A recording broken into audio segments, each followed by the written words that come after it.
نحمدہ و نصلی علی رسولہ الکریم۔ بسم اللہ الرحمن الرحیم۔ یہ بسم اللہ الرحمن الرحیم ہر صورت کی ابتدا میں لکھی ہوتی ہے۔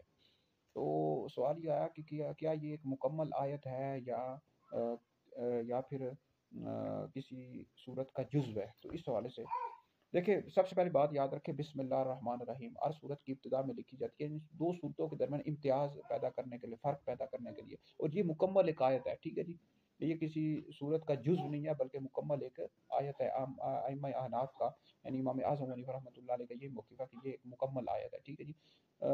سورہ نمل میں جو بسم اللہ الرحمن الرحیم آئی ہے تو وہ اس صورت کا حصہ ہے، ٹھیک ہے جی۔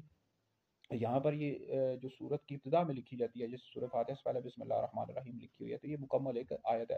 بسم اللہ الرحمن الرحیم، اللہ کے نام سے شروع جو نہایت مہربان اور رحمت والا۔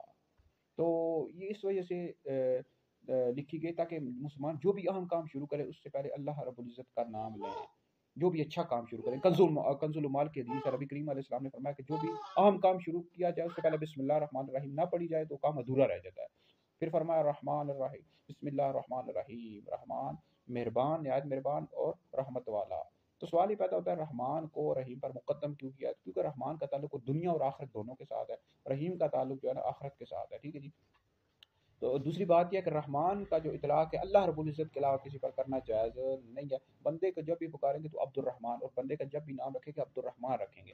اب کئی بندوں کا نام ہوتا ہے عبد الرحمن، اس کو رحمان کہہ کر پکارتے ہیں، تو یہ ناجائز ہے، حرام ہے، بلکہ بعض علماء نے اس کو کفر لکھا ہے۔ بندے کو جب بھی آپ پکاریں تو کس طرح پکاریں گے؟ عبد الرحمن، رحمان نہیں کہہ سکتے۔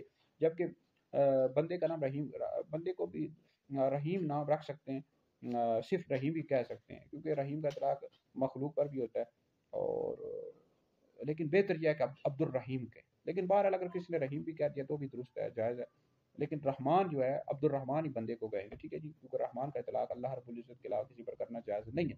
تو رحمان کا تعلق دنیا اور آخرت دونوں کے ساتھ ہے، جبکہ رحیم کا تعلق آخرت کے ساتھ ہے۔